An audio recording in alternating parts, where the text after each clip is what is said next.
अभी भी अगर तुम ये सर्च करोगे कोई टाइम टेबल बता दे, कोई स्ट्रैटेजीज बता दे, कोई नोट्स मेकिंग बता दे, कोई कैसे पढ़ना है ये बता दे, लास्ट 15 दिन में कैसे मार्क्स स्कोर करना है कोई ये बता दे, कैसे काम चलेगा इतने वीडियोस देखने से। 3 या 4 जनवरी को मेरा फिजिक्स का पहला प्री बोर्ड एग्जाम था। जब उसका रिजल्ट आया था ना 15 दिन बाद, मेरे 3 मार्क्स आए थे। 3 मार्क्स 70 में से कुछ आता ही नहीं। अगर फिर से आज बबुआ तुमसे बहुत जेन्युइनली बात करने वाला हूँ, बहुत थोड़ा सा टाइम लूंगा तुम्हारा, बट बहुत जरूरी है ये बात करना। फिर 2 महीने बचे, अक्टूबर चल गया, नवंबर, दिसंबर, फिर 2 महीने बचे और ये भी ऐसे निकल। और तुमने जो स्टार्टिंग में सोचा था ना कि 95% लाना है या फिर अच्छे मार्क्स स्कोर करना, क्या हुआ? सब बहुत सारे बबुआ ऐसे होंगे जिन्होंने सोचा था पर अब ये सोच रहे होंगे कि यार 70 भी आ जाए ना तो काम चल जाए, 80 भी आ जाए ना तो काम चल जाएगा। इसलिए बनाते हो, इसलिए सोचते हो पड़े सब। उसको नहीं, धीरे धीरे करते करते रियलाइज करूंगा कि नहीं कर पाऊंगा तो छोटे सपने बनाऊंगा और उसको अचीव करने की कोशिश करूंगा, और वो भी नहीं कर पाऊंगा। अभी भी अगर तुम ये सर्च करोगे कोई टाइम टेबल बता दे, कोई स्ट्रैटेजीज बता दे, कोई नोट्स मेकिंग बता दे, कोई कैसे पढ़ना है ये बता दे, लास्ट 15 दिन में कैसे मार्क्स स्कोर करना है कोई ये बता दे, कैसे काम चलेगा इतने वीडियोस देखने से। जब मैं क्लास 12th में था ना, मैं सच बता रहा हूँ, बिल्कुल 1% में झूठ नहीं है, क्लास 12th में जनवरी के समय, जैसे अभी तुम्हें क्लास 10 में प्री बोर्ड्स होंगे, क्लास 12th जनवरी के समय मेरे प्री बोर्ड स्टार्ट हुए थे। मुझे फिजिक्स में कुछ नहीं आता था, झूठ नहीं बोलूंगा, चैप्टर के नाम तक नहीं पता था, चैप्टर के नाम तक नहीं पता। और मुझे आज भी याद है 3 या 4 जनवरी को मेरा फिजिक्स का पहला प्री बोर्ड एग्जाम था। जब उसका रिजल्ट आया था ना 15 दिन बाद, मेरे 3 मार्क्स आए थे।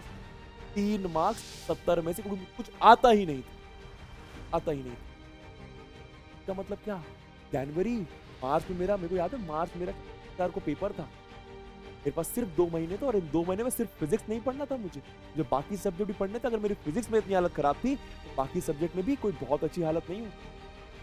मैंने 2 महीने में, ये नहीं बोलूंगा 24 घंटे पढ़ाई करी, मैंने नॉमिनल पढ़ाई करी। मैं एक मैम के पास गया था, उनको मैं बहुत मानता था, उनके पास 1-1.5 घंटे पढ़ाई करता था अपने दोस्तों के साथ और घर आता था और उसको रिकॉल करता था। मैंने ठान लिया था कि मुझे अब करना है। और वो दिन था जनवरी का और मार्च का दिन था और फिर रिजल्ट का दिन था। मेरे फिजिक्स प्री बोर्ड एग्जाम में 3 मार्क्स आए थे और फिजिक्स बोर्ड एग्जाम में मेरे 91 या 92 मार्क्स है, जहां तक मुझे याद। अगर मैं कर सकता हूँ वो भी फिजिक्स क्लास 12th का बोर्ड एग्जाम, तो तुम लोग तो क्लास 10th का एग्जाम दे रहे हो यार।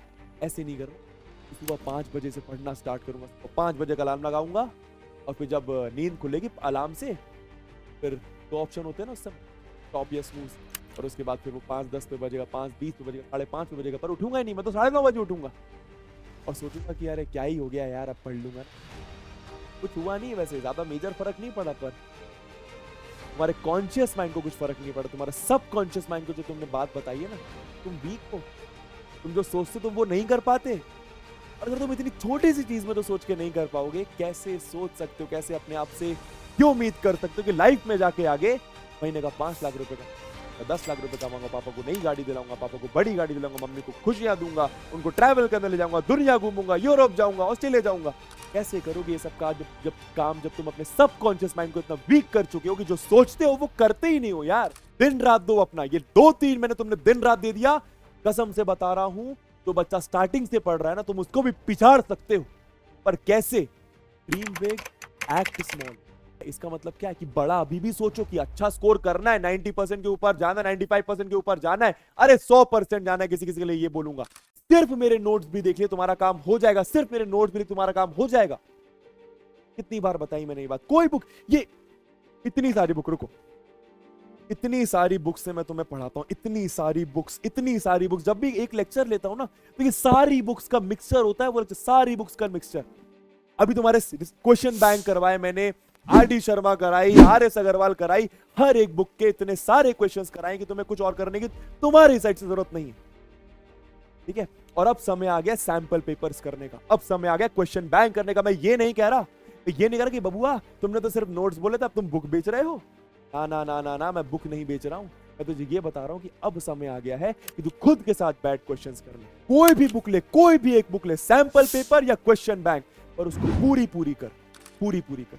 लगाओ डेली 20 क्वेश्चन, लगाओ डेली 25 क्वेश्चन। कहां से लगाएं?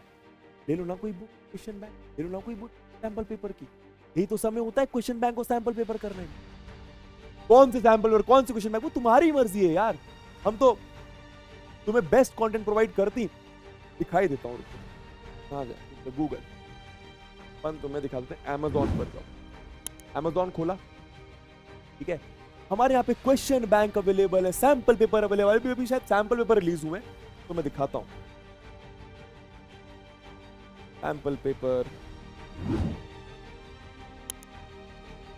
ठीक है, ये देखो 15 सैंपल क्वेश्चन पेपर इंग्लिश के, 15 सोशल साइंस के, 15 मैथमेटिक्स के, 15 साइंस के। मैं सच बता रहा हूं, इसके बाद अगर तुमने कुछ नहीं भी करा ना, सिर्फ यहीं से तुम 95% स्कोर कर सकते हो। अरे 15 सैंपल क्वेश्चन पेपर, मैथ कितने क्वेश्चंस होंगे यार?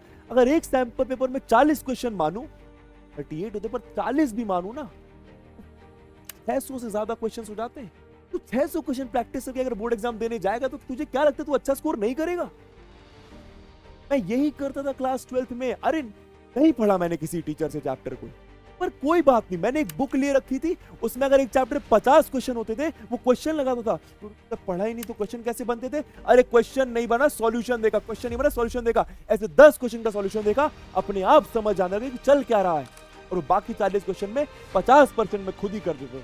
बनाओ टाइम टेबल, जाओ इस वीडियो के बाद तुरंत बनाओ टाइम टेबल, तुरंत बनाना है, अगले वीडियो में मूव नहीं करना है, तुरंत बनाना और कमेंट बॉक्स में बता कर जाना कि अब मैं करूंगा, अब मैं अपनी प्रॉब्लम्स पर काम करूंगा। और इसके अलावा अगर जेन्युइन कोई और प्रॉब्लम आ रही है कमेंट बॉक्स में बता कर जाना, उसके ऊपर वीडियो देकर जाऊंगा।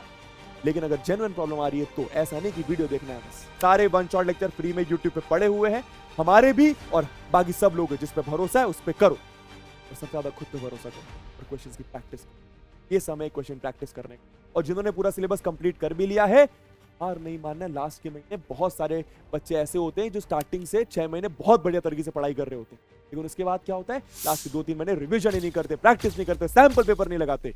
सीबीएसई क्यों निकालता है सैंपल पेपर लास्ट में? हम लोग क्यों निकालते हैं सैंपल पेपर लास्ट में? ताकि तुम लोग करो, क्योंकि हमें पता है बिना सैंपल पेपर के काम होगा ही नहीं, काम होने ही नहीं वाला है। ऑल द वेरी बेस्ट, जाओ बचाओ, बाय बाय।